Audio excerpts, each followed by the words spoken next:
If you love someone, you simultaneously love and accept their fragility.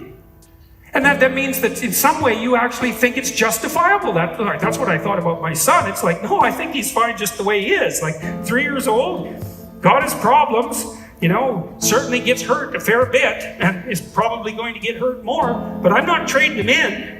I like him just the way he is. And so that's it's a realization of the soul that there's something about the fragility of human life that's actually valuable. And it is the limitation. That's the thing that's so cool about it, is that it's this limitation that we are, because that's what we are, is we're limitation. We're potential conjoined with limitation in some sense. Think, well, we want to get rid of the limitation, but it's not the case. We have to keep the limitation because it's integral to who we are. And so we're in this situation where we have to be limited, and we have to accept it, and we have to confront what's essentially an infinite potential to help us manage it.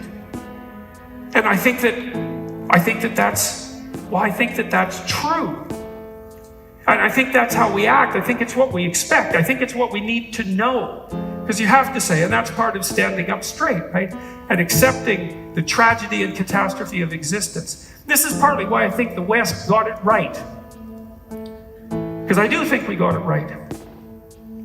The central story, we're a Judeo-Christian culture, and there's a central story at the bottom, and the story is about the radical acceptance of fragility.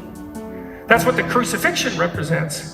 The fact that that's a voluntary act, and it's about everybody. That's the thing, it's about everybody. It's that, well, you're gonna die.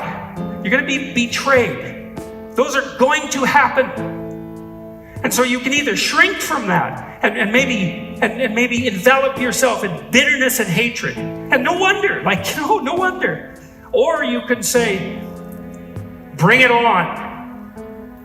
I've looked at dark things as much as I can, and I think that's probably hurt me in many ways. But it's been unbelievably helpful, because the thing about darkness is it makes the light stand out. And as I've looked deeper and deeper into terrible things, I've also realized that there's something amazing about human beings.